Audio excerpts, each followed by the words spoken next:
Hello student, welcome to science guide. আজকে আলোচনা করতে চলেছি ডিফিউশন অফ গ্যাস এবং Graham's law of diffusion or effusion. Diffusion কথার অর্থ হচ্ছে ছড়িয়ে যাওয়া, অর্থাৎ আমরা দেখব যদি গ্যাস মলিকুলকে একটা বদ্ধ পাত্রে রাখা হয় বা ক্লোজ ভেসেলের মধ্যে রাখা হয়েছে, এখানে গ্যাস মলিকুল রয়েছে। এবার এই বদ্ধ পাত্রে যদি একটা ছোট্ট হোল করে দেওয়া হয় বা ছিদ্র করে দেওয়া হয়, তাহলে এখানটা একটা ছোট্ট ছিদ্র করে দেওয়া হয়েছে, তাহলে এই ছিদ্রের মধ্য দিয়ে গ্যাস মলিকুল বাইরে বেরিয়ে যাবে এবং বেরিয়ে পরিবেশের সঙ্গে মিশে যাবে। এইটিকে বলা হয় ইফিউশন। এটাকে বলা হয় ইফিউশন। এই প্রসেসটা বলা হয় ইফিউশন। অর্থাৎ ইফিউশন হলো কোনো আবদ্ধ পাত্রে গ্যাস মলিকুল রাখলে এবং পাত্রে একটা পিন হোল করে দিলে গ্যাস মলিকুলগুলো পাত্র থেকে বেরিয়ে যাবে, বেরিয়ে ছড়িয়ে যাবে, আর এটাকে বলা হয় effusion of gas. Diffusion of gas বলতে বোঝা দেখব যে Graham's law of diffusion or effusion. Graham's law of diffusion or effusion। তাহলে গ্রাহামের সূত্র কি বলা হচ্ছে? At constant temperature and pressure এই ডিফিউশনের রেট বা ইফিউশনের rate inversely proportional square root of its density. অর্থাৎ যখন আমরা প্রেশার এবং টেম্পারেচারটাকে স্থির রাখব, তখন ইফিউশন রেট বা ডিফিউশন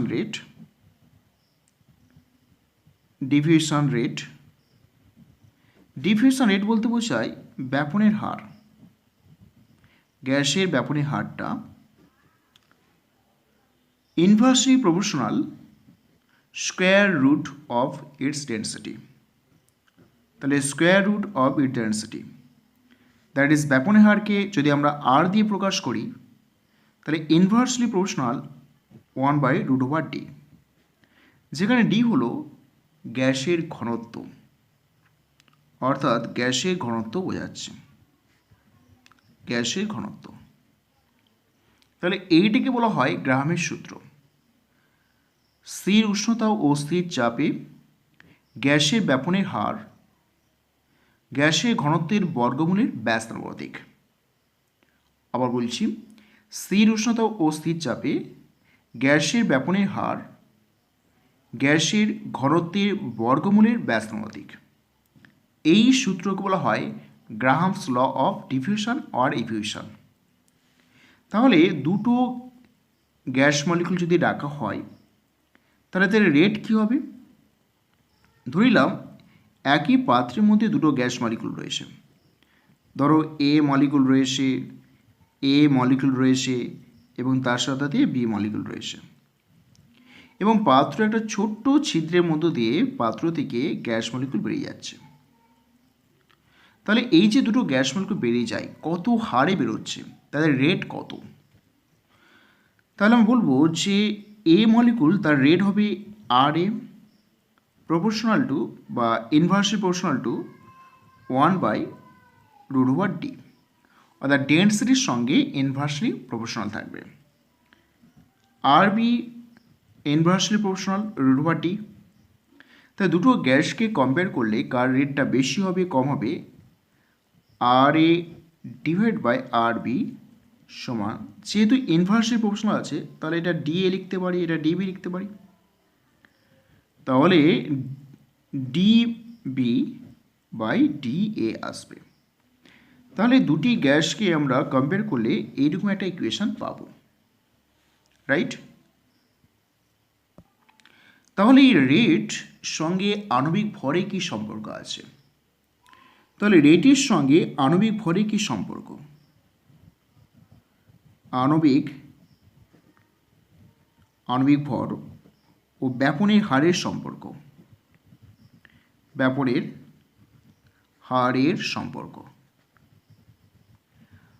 আণবিক ভর ও ব্যাপন হারের মধ্যে সম্পর্ক কি আছে এটা আমাদের ক্যালকুলেশন করতে হবে।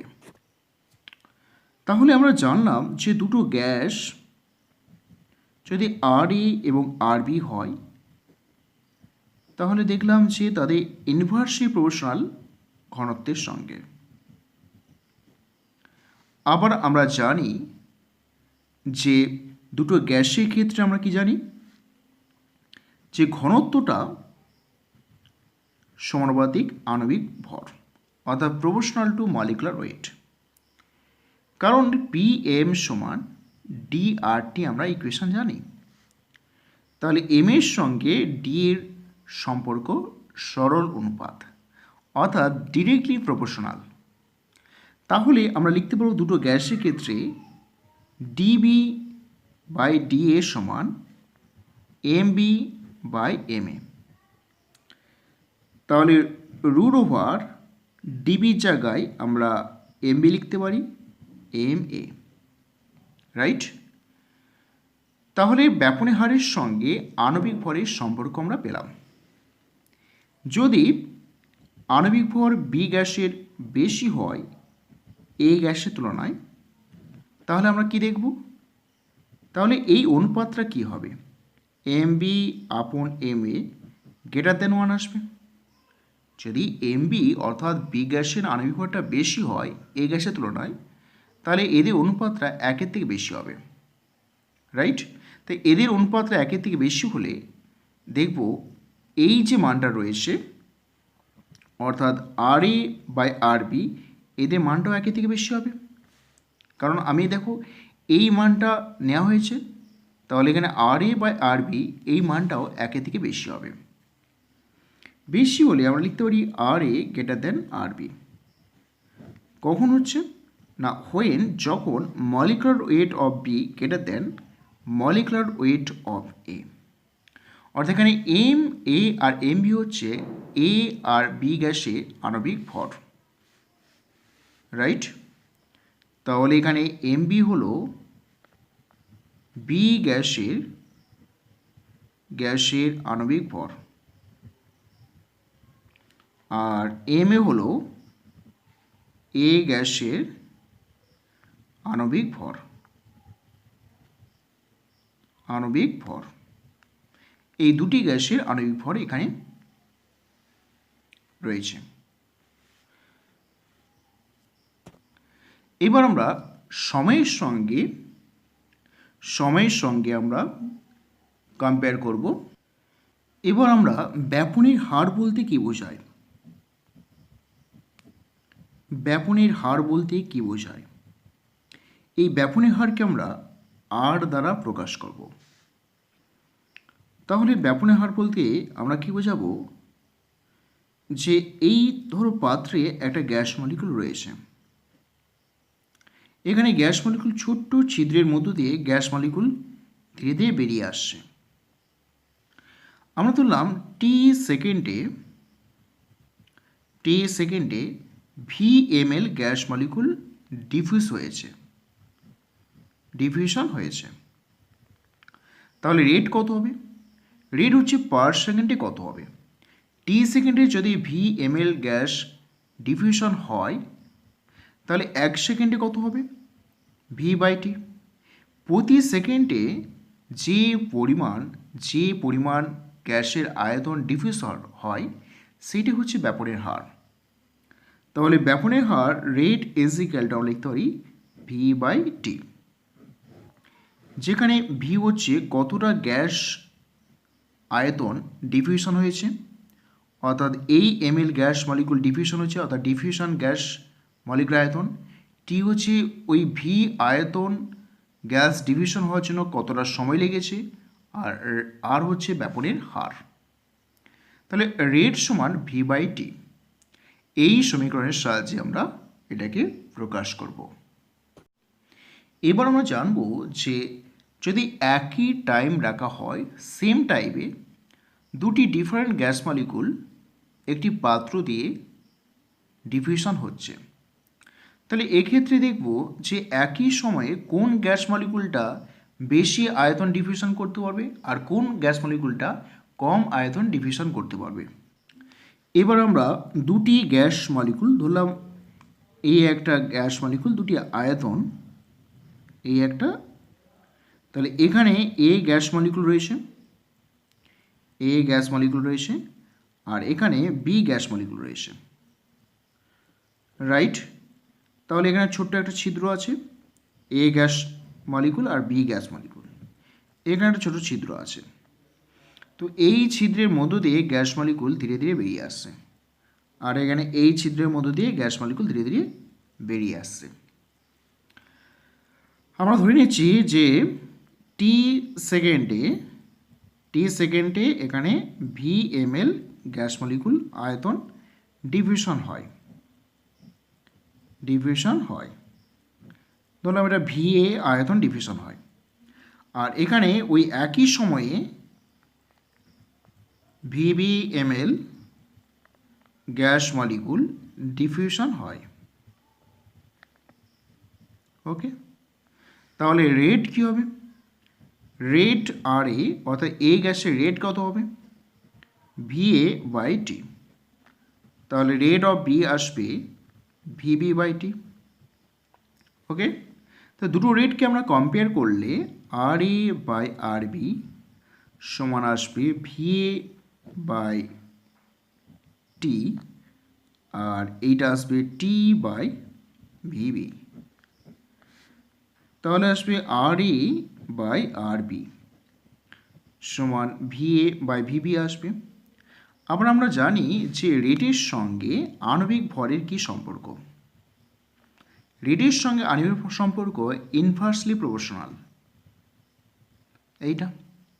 তাহলে দুটোকে কম্পেয়ার করলে আমরা লিখতে পারি, এই ইকুয়েশন আর এই ইকুয়েশনটাকে কম্পেয়ার করলে আমরা লিখতে পারবো VA/VB সমান √MB/MA। অর্থাৎ আমরা দেখব যে MBর মানটা যদি বেশি হয় M এর থেকে, তাহলে দেখো ইনভার্সলি প্রপোর্শনাল আছে, অর্থাৎ ভি এর সঙ্গে ইনভার্স, দেখো ভি এর সঙ্গে ইনভার্সলি প্রপোর্শনাল, রাইট। তাহলে MBর মানটা বেশি হলে আমরা দেখব ডিফিউশনের মানটা, অর্থাৎ ডিফিউশন গ্যাস আয়তনের মানটা কম হবে।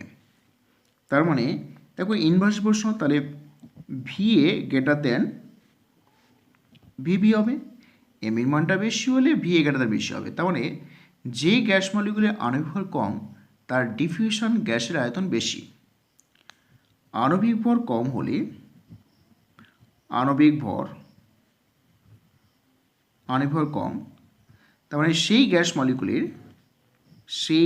মলিকুলের ডিফিউশন আয়তনটা বেশি হবে, ডিফিউশন গ্যাসের আয়তন বেশি হবে,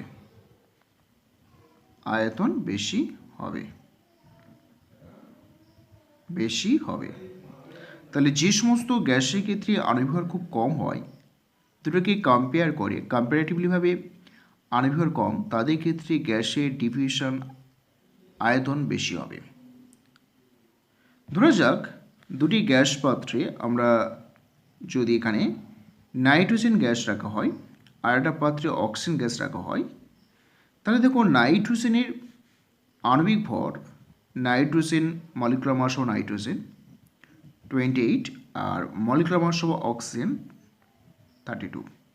যেহেতু আমরা অক্সিজেনের আণবিক ভর বেশি নাইট্রোজেনের তুলনায়, তাহলে নাইট্রোজেন এখানে হালকা গ্যাস, তাহলে নাইট্রোজেন একই সময়ে বেশি পরিমাণ গ্যাসকে ডিফিউসার করতে পারবে অক্সিজেনের তুলনায়। তাহলে সময়টা যদি একই থাকে, আমরা দেখব নাইট্রোজেন গ্যাস মলিকুলগুলো বেশি করে ডিফিউজ করবে, অর্থাৎ এই পাত্রের ছিদ্র দিয়ে নাইট্রোজেন গ্যাস বেশি পরিমাণে বেরিয়ে আসবে।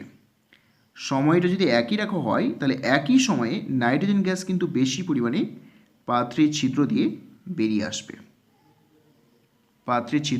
আসবে, কারণ আয়তনের সঙ্গে আণবিক সম্পর্ক কিন্তু ব্যস্তা অনুপাতিক, অর্থাৎ ইনভার্সলি প্রপোর্শনাল।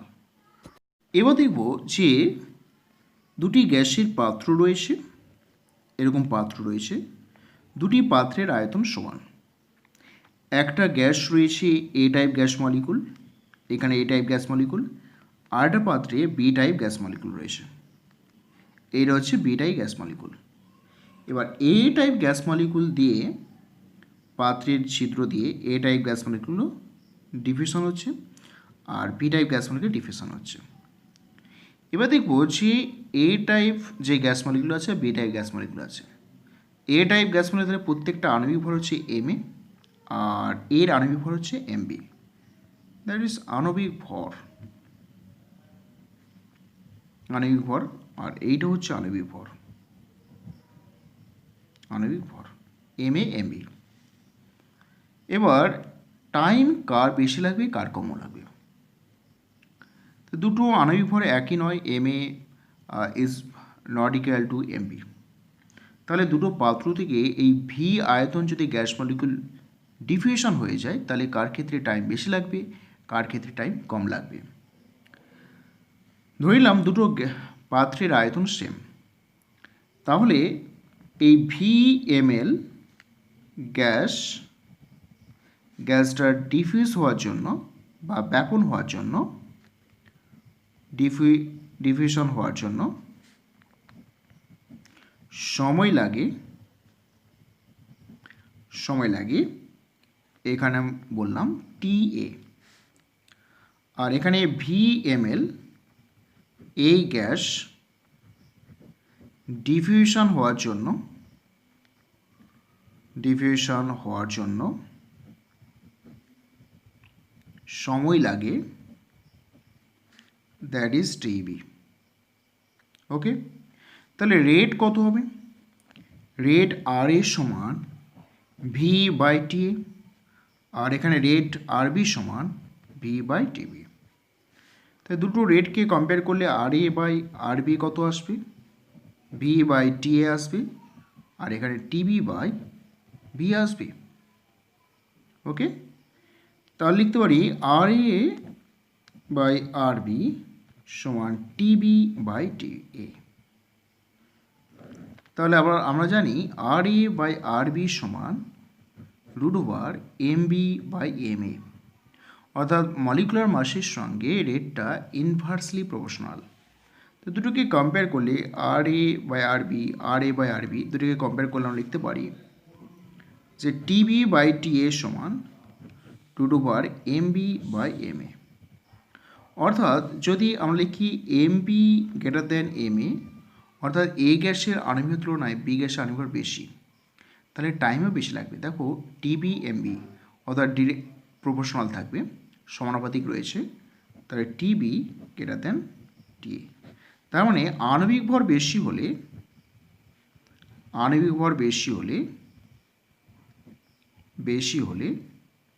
আর ডিফিউশন হওয়ার টাইম বেশি লাগবে, ডিফিউশন হওয়ার টাইম বা সময় বেশি হবে, রাইট? এবার দেখব যে গ্যাস মলিকুলের চাপের সঙ্গে কি করে সম্পর্কযুক্ত আছে। আমরা দেখলাম যে ডেন্সিটির সঙ্গে ইনভার্সলি প্রপোর্শনাল থাকবে, অর্থাৎ স্কোয়ার রুট ইনভার্সলি প্রপোর্শনাল রয়েছে, কিন্তু চাপের সঙ্গে কি সম্পর্ক? চাপের সঙ্গে ব্যাপনের হার সম্পর্ক সরল সম্পর্ক থাকবে, ডিরেক্টলি প্রপোর্শনাল থাকবে, অর্থাৎ চাপের সঙ্গে সমানুপাতিক থাকবে। তাহলে দুটোকে একসঙ্গে লিখলে অর্থাৎ ব্যাপনের হার ইজ ইনভার্সলি প্রপোর্শনাল থাকবে, অর্থাৎ গ্যাসের ঘনত্বের বর্গমূলের ব্যস্তানুপাতিক আর চাপের সঙ্গে সমানুপাতিক। দুটোকে যখন আমরা একসঙ্গে লিখব তাহলে proportional to P by √D. এবার যদি আমরা একে কম্পেয়ার করি দুটো গ্যাস নিয়ে, তাহলে আর এ বাই আর বি সমান লিখতে পারি পি এ বাই পিবি, অর্থাৎ চাপের সঙ্গে সমানুপাতিক কিন্তু ঘনত্বের সঙ্গে ব্যস্তানুপাতিক, অর্থাৎ ডিবি বাই ডিএ। আবার ঘনত্ব জায়গায় আমরা যদি আণবিক ভর দিয়ে প্রকাশ করতাম তাহলে হতো আর এ বাই আর বি সমান পি এ বাই পিবি আসতো √ এম বি আপন এম এ। তাহলে চাপ এবং আণবিক ভর দুটো একসঙ্গে, অর্থাৎ এই ইকুয়েশনটাকে মনে রাখতে হবে।